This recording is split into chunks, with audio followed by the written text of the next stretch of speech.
Hola amigos de YouTube, en este video hablaré sobre el creepypasta de las Islas del Caribe. Ya Goku acaba de dar la introducción. Si quieres que Goku aparezca en estos videos históricos que voy a seguir realizando, déjamelo saber en los comentarios o por el grupo de Telegram o por el grupo de Discord para saber si es apropiado y si te gusta que esté Goku aquí con nosotros aprendiendo historia, ¿no? Pero en fin, en este video vamos a explorar las razones detrás del colapso demográfico del Caribe. Vamos a analizar las evidencias, las crónicas y los debates que continúan hasta el día de hoy. Bartolomé de las Casas en su momento describió a las Islas del Caribe como una colmena de gente, un territorio densamente habitado por los taínos y otras culturas indígenas. Sin embargo, apenas 70 años después de la llegada de Cristóbal Colón, estas comunidades habrían desaparecido casi que por completo. ¿Cómo ocurrió esta catástrofe? ¿Fueron las enfermedades o hubo más factores en juego? La esclavitud de los indios plantea un acertijo demográfico fundamental. Los primeros europeos que llegaron al Nuevo Mundo encontraron un próspero archipiélago, islas grandes y pequeñas cubiertas por una exuberante vegetación, repletas de insectos y aves y pobladas desde luego por seres humanos. El Caribe era una colmena de gente, así lo describió Bartolomé de las Casas, el más famoso de los cronistas de la región, que acompañó varias expediciones de descubrimiento. Abro comillas. Hay otras muy grandes e infinitas islas alrededor por todas las partes de la Española, que todas estaban y las vimos, las más pobladas y llenas de naturales gentes, indios de ellas. Cuénteme, buen hombre. Así no entienden, vuestra merced. Esta gente entiende con la espada. No sea bruto, Pedrarias. Déjeme a mi manera. Cuénteme, buen indio. Debéis escoger entre el justo Dios de los cristianos o tus malditos dioses paganos. Dios pagano, Dios bacano. Proceda a su manera, Pedrarias. Desgollételo. En este momento tener revelación. Ya saber para qué servir rueda. Ya pa' qué.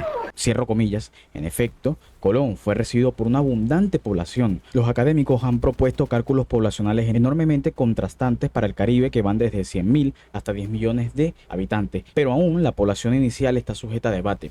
Nadie duda del catastrófico colapso que siguió para la década de 1550, apenas 60 años o 2 generaciones después del contacto. Los nativos que Colón describió de forma memorable como afectuosos y sin malicia y con las piernas muy derechas y no barriga, habían dejado de existir como pueblo y muchas islas caribeñas se transformaron en sobrecogedores paraísos despoblados. Y antes de que venga algún hispanófilo a decirme que fue por el nivel de mestizaje que hubo en las islas del Caribe, yo le pido que por favor se calme, que no fue por el exceso de sexo. Continuamos. Como sabe cualquier niño de primaria, las enfermedades epidémicas fueron una de las principales razones de esta devastación. Los europeos contagiaron a los nativos con agentes patógenos para los que los americanos tenían poca o nula resistencia, lo que desencadenó epidemias en las tierras vírgenes. En su trabajo pionero sobre el despoblamiento temprano de Estados Unidos, Alfred Crosby escribió que fue como arrojar cerillos encendidos a la yesca. El sarampión, la malaria, la fiebre amarilla, la influenza y sobre todo la viruela hicieron estragos entre la población indígena en sucesivos brotes y se propagaron por las islas. Por supuesto, algunos indios sucumbieron en las batallas campales contra los invasores blancos que, después de todo, poseían armas de acero muy superiores y una movilidad incomparable gracias a sus caballos, pero los microbios fueron por mucho el arma más devastadora de los españoles. Y sí, amiguito hispanófilo, antes que también comente si estás viendo este video de que la espada y el caballo no fueron factores decisivos ni influyeron en nada, te recomiendo que veas algo de historia militar e incluso las propias crónicas de los españoles, porque por más que existan hoy en día algunos que quieran decir no, la conquista la hicieron los indios, no los españoles éramos buenos, que estábamos ahí casi que ni matábamos indios, eran los indios los que se mataban. Esa es la narrativa que hoy en día quieren implantar, casi que los españoles no hacían nada y los indios sí se mataban con otros indios, cosa que en parte es cierto.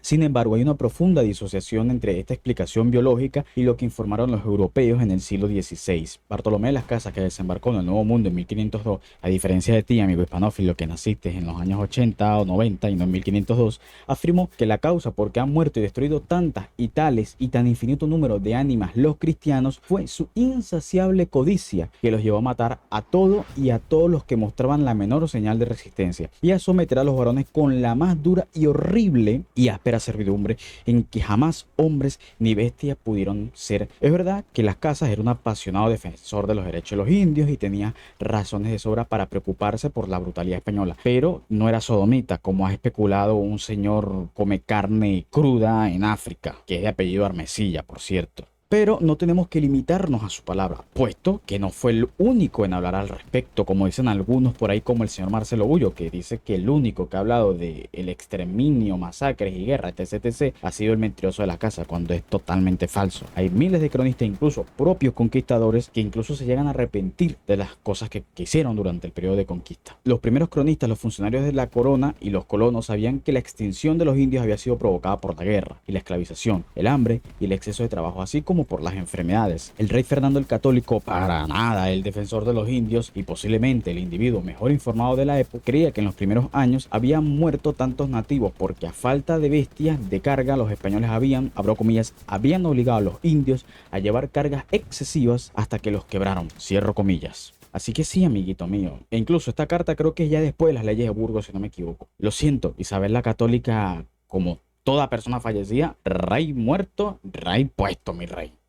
Las primeras fuentes no mencionan viruela sino hasta 1518, es decir, 26 años después de la llegada de Colón al Caribe. No se trata de un descuido. Los españoles del siglo XVI conocían muy bien los síntomas de la viruela y vivían con miedo a toda clase de enfermedades. Por ejemplo, estaban muy conscientes de que tener sexo con mujeres indias, es decir, ese mestizaje en exceso que arrasó con la población nativa en las islas del Caribe, podía causar el mal de las bubas, es decir, sífilis, que aquejó a varios de los marineros de Colón y que se propagó por Italia y España tan pronto estos volvieron. Y en 1493 hubo colonos del Caribe que informaron también de una enfermedad que afectaba a indios como españoles y que se caracterizaba por fiebres altas, el dolor de cuerpo y postración, signos clínicos que tal vez apunten a una fiebre porcina. La influenza suele ser benigna, aunque es capaz de mutar en formas más letales que provocan pandemias. La famosa pandemia de la gripe española de 1918, que hizo estragos por todo el planeta, no es más que un ejemplo. Las primeras fuentes caribeñas no describen una pandemia de influenza, sino una enfermedad con síntomas parecidos y moderadamente entre severa. No se menciona la viruela ni ningún otro episodio claro de muertes masivas entre los nativos, sino hasta 25 años después del primer viaje de Colón. Por supuesto, es imposible también descartar la posibilidad de que haya habido brotes graves que no fueron registrados,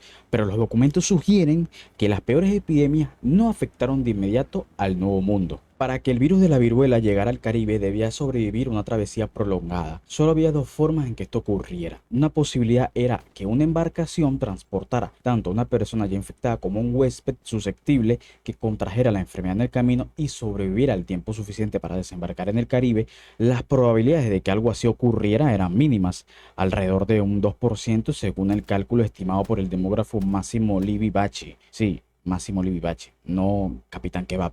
Lo siento. La segunda posibilidad era que el virus sobreviviera en las costras que caían del cuerpo de un pasajero infectado, puesto que la viruela ha sido erradicada de la faz de la Tierra con excepción de algunos laboratorios. Nadie sabe con certeza cuánto podría haber sobrevivido fuera del cuerpo humano en las condiciones de una embarcación del siglo XVI, hay que recordar. Pero, aunque el virus hubiera permanecido activo a bordo del barco español que llegó al Nuevo Mundo, tendría que haber podido introducirse en un huésped adecuado. En resumen, lejos de ser improbable, era de esperarse una llegada tardía de la viruela al Nuevo Mundo. La posibilidad de que hayan surgido brotes graves no fueron registrados, pero los documentos sugieren que las peores epidemias no afectaron de inmediato al Nuevo Mundo. Mucho antes de que se detectara la viruela en el Caribe, los isleños ya se encontraban en vías de extinción. La española, que hoy comparte Haití y República Dominicana, fue el primer hogar de los europeos en el Nuevo Mundo. Es un territorio muy grande, un poco mayor que el actual estado de Zacatecas, y en el momento del contacto estaba salpicado por 500 o 600 aldeas indias, una dispersión extrema que habría dificultado la propagación de la enfermedad. Por lo general se trataba de pequeños asentamientos formados por unas cuantas familias extendidas, con excepción de un puñado de comunidades con más habitantes que no llegaban a ser como las ciudades aztecas o incas, pero sí aldeas de un tamaño considerable. Fray Bartolomé Las Casas estimó la población total de la española a más de 3 millones, dice él, pero en vista de la capacidad de carga de la isla, los restos arqueológicos y de los primeros conteos españoles, 200.000 o 300.000 habitantes son cifras más razonables. Para 1508, sin embargo, ese número había sido menguado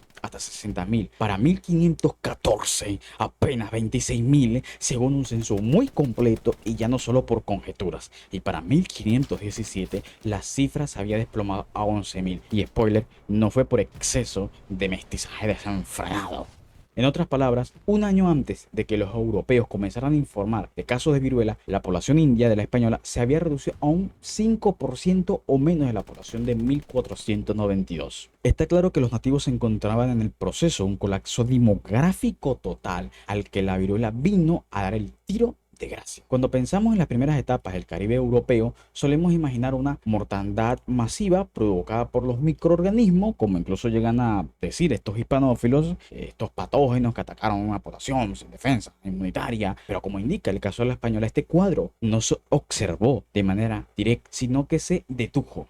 Comenzó a cobrar forma apenas hace 50 o 60 años, cuando un grupo de demógrafos e historiadores calculó poblaciones muy altas para la América previa al contacto, puesto que no había forma de contar la población india de ningún área del hemisferio en 1492. Estos sobreestimadores, como terminaron por ser llamados, obtuvieron sus cifras aproximadas mediante métodos indirectos, como tomar los primeros censos de la población de la era española y multiplicarlos por un factor de 10 o más para calcular los números previos a 1542, o usar cifras poblacionales fragmentarias para una pequeña población y aplicar la misma tasa de mortandad a áreas geográficas mucho más extensas. Como es de esperarse, estas metodologías resultaron ser controversiales, aunque las espectaculares cifras que arrojaron circularon con amplitud, es decir, mucho texto. Por supuesto, dichas cantidades suscitaron preguntas sobre las causas del colosal declive posterior. ¿Era posible que los españoles, con sus espadas oxidadas y sus incómodos arcabuces, mataran a tantos indios? En el Caribe, por ejemplo, menos de 10.000 europeos tendrían que haber sido capaces de eliminar una población india 1000 veces mayor, si aceptamos el cálculo de 10 millones que hicieron los sobreestimadores. Hay que decir en su favor que en las décadas de 1960 y 1970, los sobreestimadores originales reconocieron que la merma original tenía múltiples causas que iban desde la guerra y la explotación hasta las epidemias. Sucesores hicieron énfasis en las epidemias, que con el tiempo se volvieron la explicación predominante y más lógica de la catástrofe. Desaparición. Hoy está surgiendo un nuevo consenso que ajusta a la baja la cifra de los sobreestimadores. Que las poblaciones americanas previas al contacto fueran más pequeñas no hace menos dramático tampoco este tema, pero los números iniciales más modestos sí exigen la revisión de las posibles causas del declive. Resulta difícil imaginar que cada español asesinara a 1000 indios con microbios como única arma,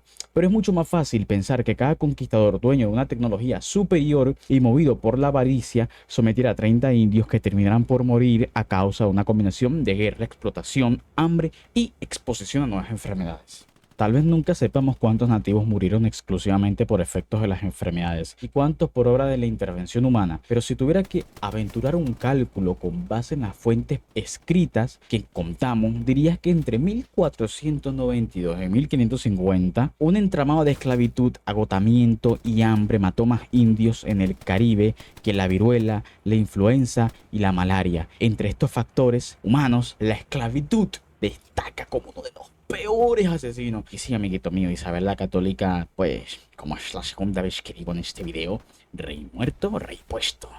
Ven a chambear, albañil. Vamos a chambear, albañil. Quiero chambear, albañil. Ponte a chambear, albañil. Así que bueno, espero que les haya gustado el video. Si llegaste hasta esta parte, te invito a que le des me gusta, compartas, que te unas al grupo de Telegram, que crezca mucho más la comunidad. Y pues, eso es todo. Buena suerte en la vida, amiguito mío.